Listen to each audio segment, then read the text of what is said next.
किसी घर में जब कोई इंसान अपने घर वालों के लिए ही बोझ बन जाए तो कैसा महसूस होता है, ये तो बस वही इंसान जानता है। ऐसा ही कुछ हाल सिमरन का भी था। आज की कहानी भी इसी विषय पर है। अगर आपको हमारी आज की कहानी पसंद आए तो लाइक ज़रूर करें। तो कहानी की शुरुआत होती है सिमरन नाम की लड़की से, जो एक बड़े से घर में रहती थी। सिमरन अपने माता पिता की बहुत लाडली बच्ची थी, 4 बड़े भाइयों की सबसे छोटी बहन। सबकी इतनी लाडली थी कि कोई भी चीज मांगने पर उसी समय सामने हाजिर हो जाती। पूरे घर में उसका ही रौब था, पूरे परिवार पर और घर के सारे नौकरों पर वो राजकुमारी की तरह हुक्म चलाती थी। यहाँ तक कि स्कूल में भी उसका पूरा रौब था। आखिर बड़े घर की लाडली बच्ची जो थी। ऐसे ही बड़ी होकर उसने कॉलेज में दाखिला लिया। उसके ठाट बाट, बड़ी गाड़ी से आना जाना, हर दिन नया फैशन देखकर हर कोई उससे दोस्ती करना चाहता था। थोड़े ही दिनों में उसके बहुत से दोस्त बन गए। पूरे कॉलेज में उसकी अपनी ही एक पहचान थी। इन दिनों उसके घर में एक रिश्ता आया। लड़के वाले खानदानी लोग थे और उनके साथ सिमरन के पापा की पुरानी जान पहचान थी। इसलिए सिमरन के पापा ने सिमरन से बात की और जिस पर सिमरन ने भी हाँ कर दी, क्योंकि वो अपने परिवार से बहुत प्यार करती थी। वो जानती थी कि वो लोग उसका अच्छा ही सोचेंगे। लड़के का नाम राज था। राज काफ़ी पढ़ा लिखा और समझदार लड़का था। सिमरन के ससुराल वाले भी बहुत अच्छे थे। ससुराल में भी सिमरन की जगह वैसी ही थी जैसे कि मायके में। ससुराल में कोई भी काम सिमरन की सलाह के बिना नहीं होता। सिमरन यहाँ भी सबकी लाडली बहू बन गई। फिर कुछ साल बाद सिमरन ने एक बेटे को जन्म दिया, जिसका नाम राहुल रखा गया। राहुल सिमरन को जान से प्यारा था। वहीं पोता पाकर ससुराल वाले तो फूले नहीं समा रहे थे। इसमें सिमरन कभी कभी सोचती कि उसकी किस्मत कितनी अच्छी है। उसका हर अपना उसे कितना प्यार करता है। चाहे जीवन में कैसा भी समय आए, इसके अपने हमेशा उसके साथ हैं और वो कभी अकेली नहीं हो सकती। कितनी खुशकिस्मत है वो। पर शायद सिमरन की खुशियों को उसकी अपनी ही नज़र लग गई थी। एक दिन वो मायके जाने की जिद कर बैठी। राज को बहुत काम था, लेकिन वो फिर भी उसे ले गया। रास्ते में उनकी गाड़ी किसी दूसरी गाड़ी से टकरा गई। इस एक्सीडेंट में सिमरन, राज और राहुल बहुत बुरी तरह से जख्मी हो गए। काफ़ी दिनों के इलाज के बाद राज और राहुल तो ठीक हो गए, लेकिन सिमरन पूरी तरह से ठीक ना हो सकी। उसके सर पर चोट लगने के कारण वो अपनी आंखों की रोशनी खो बैठी। अब सिमरन की किस्मत जैसे उल्टे पांव चलने लगी। मायके वाले कुछ दिनों तक उससे मिलने आते रहे, फिर कभी कभार फ़ोन करके पूछ लेते कि अब वह कैसी है। धीरे धीरे ये सिलसिला भी कम हो गया, जिसके बाद अब ससुराल वालों की सहानुभूति भी कम होने लगी। अब सिमरन घर में किसी को भी पास बैठने के लिए कहती तो उसे सामने से जवाब मिलता कि बहुत काम है। वैसे भी अब तुम भी हाथ नहीं बटा सकती, इसलिए सारा काम खुद करना पड़ेगा। अब सिमरन का पति राज भी चिड़चिड़ा हो गया था। बस राहुल ही उसके साथ था, जिसके साथ हंसते खेलते उसका समय गुजर रहा था। एक दिन सिमरन के हाथ से कुछ सामान गिर गया, जिसकी वजह से राहुल को हल्की सी चोट लग गई।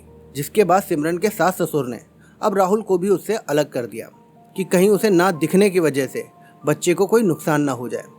इसकी वजह से सिमरन अंदर से टूट गई। एक दिन उसने सबके सामने मायके जाने की इच्छा रखी तो राज उसे तुरंत मायके छोड़ आया, जैसे कि वो यही चाहता था। लेकिन राहुल को उसके साथ नहीं भेजा गया। सिमरन कभी राहुल से दूर नहीं रही थी, पर अपनी कमी के कारण उसने ज़्यादा बहस नहीं की। सिमरन को लगा कि वो 3-4 दिन वहाँ रहेगी तो थोड़ा सा हवा पानी बदल जाएगा, क्योंकि वो कितने दिनों से कहीं बाहर भी नहीं गई थी। उसने सोचा कि घर वाले भी इतने दिनों बाद उसे देखकर कितने खुश होंगे। जिसके बाद उसका पति राज उसे मायके छोड़ आया, जहां सिमरन के घर पहुंचने पर सब लोग बहुत खुश हुए। मायके में खाने में सब कुछ सिमरन की पसंद का ही बना। उसने अपने मम्मी पापा और भाई भाभीयों से दिल खोलकर सारी बातें की।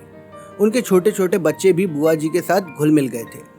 रात को सोने के समय जब वो कपड़े बदलने लगी तो उसे पता चला कि उसका बैग तो बहुत भरा हुआ था, जिससे वो सब समझ गई। उसे अब समझ आ गया था कि उसके ससुराल वालों ने उसे 3-4 दिन के लिए नहीं, बल्कि जिंदगी भर के लिए यहाँ भेज दिया है। जिसके बाद वो बहुत उदास हो गई। अब कुछ दिनों तक तो मायके में सब ठीक रहा, फिर जैसे सब धीरे धीरे बदलने लगा। मायके में भी अब सबका व्यवहार बदलने लगा। वो लोग जैसे अब सिमरन के अंधेपन से थक चुके थे। मायके में अब सब लोग घुमा फिरा कर उससे पूछने लगे कि उसका पति राज कब आ रहा है, जिस पर सिमरन बहाना बना देती, जबकि सिमरन जानती थी कि उस घर में अब उसके लिए कोई जगह नहीं। क्योंकि अब सिमरन अंधी थी, इसलिए मायके में भी उससे चलते समय कुछ न कुछ नुकसान हो जाता। थोड़ी बहुत टोका टाकी उसे सुनाई देती, वो टाल जाती। लेकिन एक दिन उसके हाथ से लगकर एक कीमती फूलदान टूट गया। इस पर उसकी छोटी भाभी ने बहुत हंगामा मचाया। सिमरन के माता पिता भी अब रोज रोज के झमेलों से तंग आ गए थे। उन्होंने राज को खुद से फोन कर दिया। राज सिमरन को अपने घर ले गया। सिमरन को अपने घर वालों से ये उम्मीद ना थी। जिस सिमरन के कहे बिना घर में एक पत्ता भी नहीं हिलता था, उस घर के लिए अब वो बोझ बन चुकी थी। राज के साथ ससुराल आते समय वो बहुत खुश थी, क्योंकि वो अपने जिगर के टुकड़े राहुल के पास जा रही थी। लेकिन ये खुशी भी कुछ पल की ही थी। घर पहुंचते ही उसको सीधा ऊपर वाले कमरे में पहुंचा दिया गया, मानो जैसे पहले से ही उसका सारा बंदोबस्त किया हुआ था। जिसके बाद उसकी सास ने आकर उसे उसके बेटे राहुल से दूर रहने की सख्त चेतावनी दे दी। कुछ दिन ऐसे ही बीत गए। अब ससुराल में एक काम वाली बाई को उसकी जिम्मेदारी सौंपी गई, जो उसके खाने और पहनने जैसी जरूरतों का ध्यान रखती थी। सिमरन अब ज्यादातर चुप ही रहती और इस कमरे में ही बंद रहती। कभी कभी मन करता था तो वो काम वाली बाई से थोड़ा बतिया लेती, जिससे उसके जरिए उसे अपने बेटे राहुल के बारे में भी पता चल जाता। लेकिन अब वो ज्यादातर समय इस कमरे में बस चुप ही रहती, क्योंकि सबकी लाडली बेटी और बहू अब सबके लिए लाडली से बोझ बन चुकी थी। तो दोस्तों, इस कहानी से हमें ये पता चलता है कि रिश्ते कैसे पल में बदल जाते हैं। जो लोग आपको पहले अपनी आंखों पर सजा कर रखते थे, उन लोगों को आप एक समय के बाद फूटी आंख भी नहीं सुहाते। यही जिंदगी की रीत है, यही रिश्तों का उसूल है।